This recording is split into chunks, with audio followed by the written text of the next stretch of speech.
এখনো সে বৃন্দাবনে বাঁশি বাজে রে,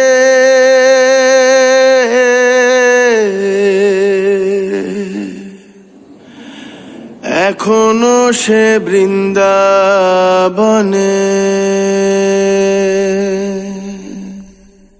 কৃষ্ণ হরে কৃষ্ণ, কৃষ্ণ কৃষ্ণ হরে হরে, হরে রাম রাম, রাম রাম হরে হরে।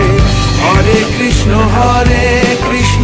কৃষ্ণ, কৃষ্ণ হরে হরে, হরে রাম রাম, রাম রাম হরে হরে।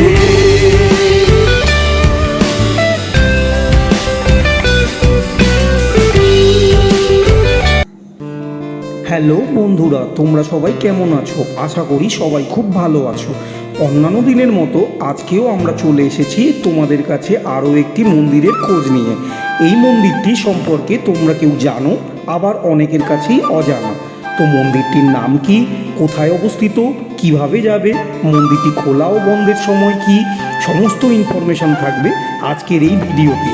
তো ভিডিওটি স্কিপ না করে পুরো ভিডিওটি দেখতে থাকো। সাধ থাকলেও সাধ্যের কারণে শ্রীকৃষ্ণের লীলাক্ষেত্র বৃন্দাবন ধামে যেতে পারেননি অনেকেই। এবার তাদের জন্য এক টুকরো বৃন্দাবন হাজির খাস কলকাতাতেও। আজ আমি তোমাদের নিয়ে যাব খাস কলকাতার বুকে এমন এক বৃন্দাবনে। ভাবছো তো বৃন্দাবন, তাও আবার কলকাতায়? হ্যাঁ, ঠিক শুনেছ, খাস কলকাতার বুকে আছে এমনই এক অপরূপ বৃন্দাবন মন্দির, যার নাম নববৃন্দাবন। এই মন্দিরে যাওয়ার সবচেয়ে সহজ পথ হলো মেট্রো। তাই আজ আমিও ট্রেনে করে দমদম স্টেশনে নেমে মেট্রো ধরে নামলাম শ্যামবাজার মেট্রো স্টেশনে।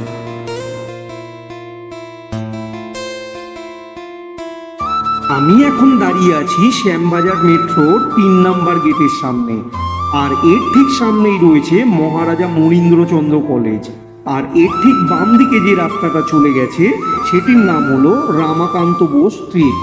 আর এই রাস্তা ধরে কিছুটা হেঁটে গেলেই পৌঁছে যাব সেই নববৃন্দাবন মন্দিরে।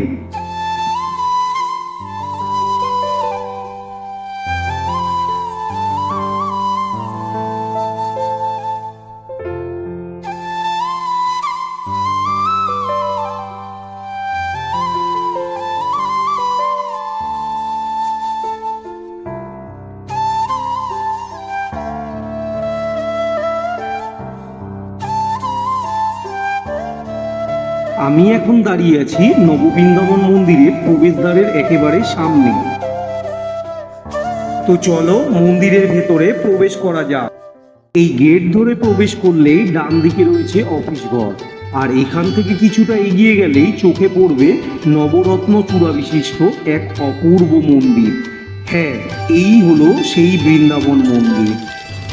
ভেতরে ঢুকতেই এত অপরূপ প্রাকৃতিক সৌন্দর্য ভরা এক আধ্যাত্মিক স্থান, যা দেখে আমাদের মতো তোমরাও মুগ্ধ হয়ে যাবে।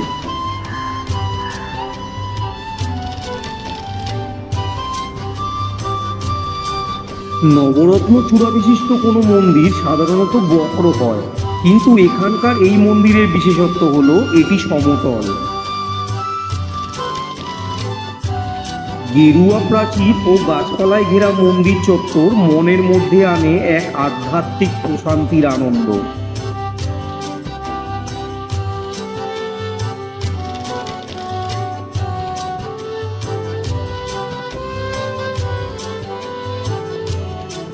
মন্দিরের উল্টো দিকে রয়েছে একটি নাট মন্দির।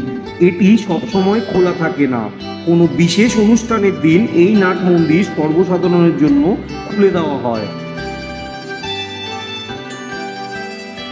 মন্দিরের পাশের বাগানটি সত্যি মন্দিরটিকে আরো অনেক বেশি সুন্দর করে তুলেছে। প্রাকৃতিক সংস্পর্শে যে কোনো মন্দির বা যে কোনো স্থান হয়ে ওঠে অপূর্ব সুন্দর।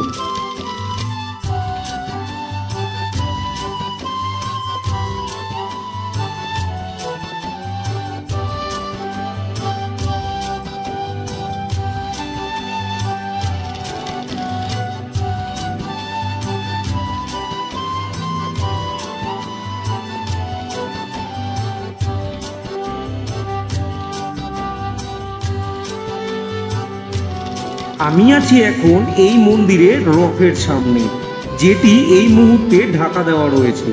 রথের সময় এই মন্দিরের গর্ভগৃহের দেবতা এই রথে চড়ে রাস্তায় পরিক্রমা করতে বের হয়।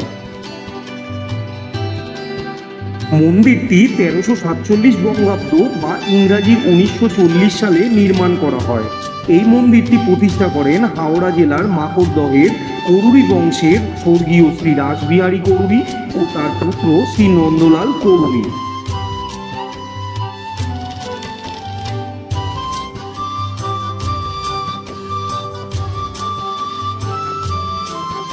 সত্যি মন্দিরের পরিবেশটা এতটাই শান্ত আর স্নিগ্ধ যে মনে এক আলাদাই প্রশান্তি মেলে।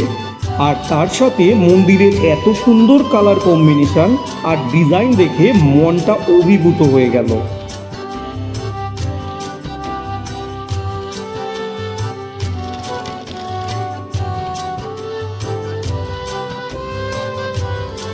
মন্দিরের উল্টো দিকে রয়েছে একটি নাট মন্দির।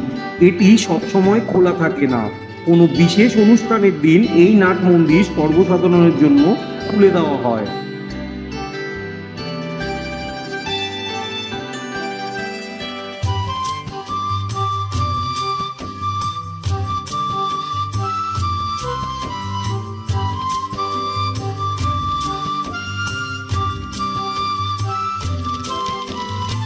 কলকাতার ইতিহাসের সঙ্গে জড়িয়ে রয়েছে এই মন্দির। এত সুন্দর শান্ত পরিবেশে এসে আজকে মনটা সত্যিই ভরে গেল।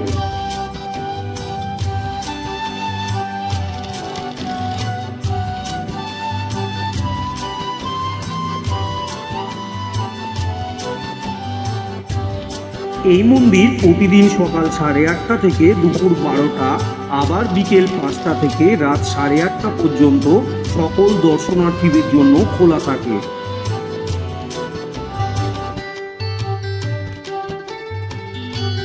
এই যে সামনের যে সিঁড়িটি দেখতে পাচ্ছ, এখান দিয়ে মূল গর্ভগৃহে প্রবেশ করতে হয়। তো চলো মন্দিরের ভেতরে প্রবেশ করা যাক।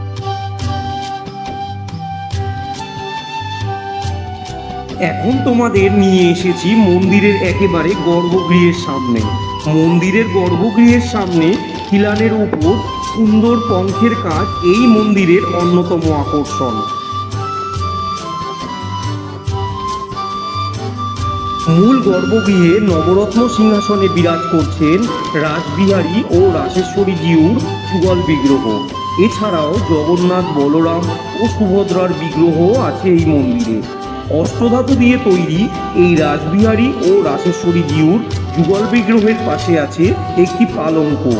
রাতে শয়ন আরতির পর এই পালঙ্কে যুগল বিগ্রহ শয়নে যান।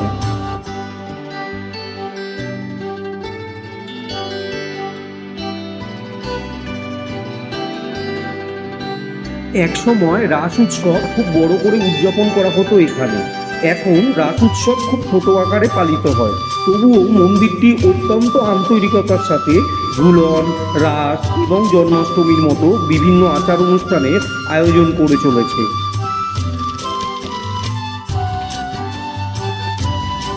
মূল মন্দিরের চারপাশে রয়েছে মন্দির প্রদক্ষিণ করার জায়গা। তো চলো মন্দির প্রদক্ষিণ করে আসি।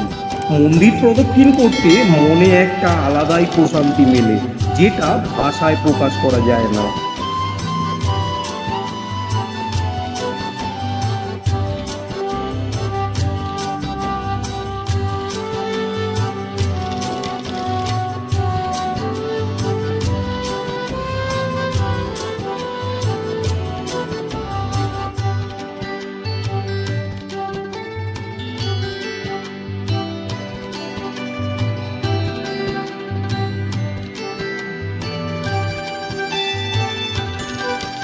নববৃন্দাবনে সারা বছর বিভিন্ন উৎসব পালন করা হয়, যেমন ঝুলন যাত্রা, রাস, জন্মাষ্টমী, রথ, দুর্গাপূজা এবং অন্নকূট উৎসব।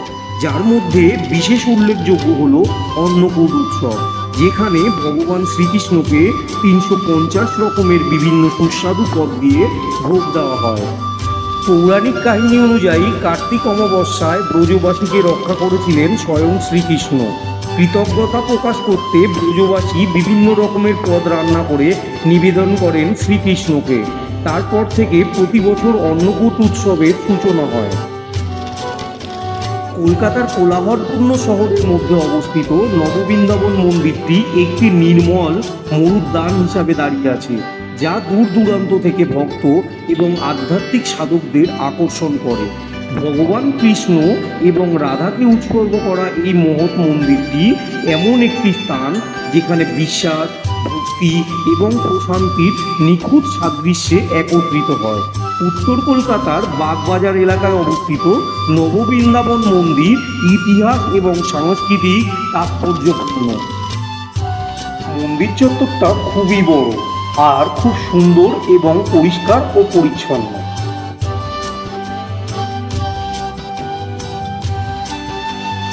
মন্দিরটি এক কথায় জাস্ট অসাধারণ লাগছে। একদিনের জন্য কাছে পিঠে ঘোরার জন্য এক আদর্শ জায়গা হলো এটি।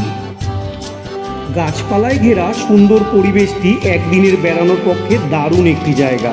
তো বন্ধুরা, আজকের আমাদের এই ছোট্ট প্রয়াস তোমাদের কেমন লাগলো তা কমেন্ট সেকশানে অবশ্যই জানাবে। আর যদি তোমাদের ভালো লেগে থাকে তাহলে ভিডিওটিতে লাইক করো আর তোমাদের বন্ধুদের কাছে শেয়ার করো আর আমাদের পাশে থেকো। তোমাদের সহযোগিতা আমাদের ভবিষ্যতে আরও ভালো কিছু ভিডিও বানানোর জন্য উৎসাহিত করবে। তাহলে আজ এই পর্যন্তই, আবার দেখা হবে পরের কোনো ব্লগে। ততক্ষণ ভালো থেকো আর সুস্থ থেকো।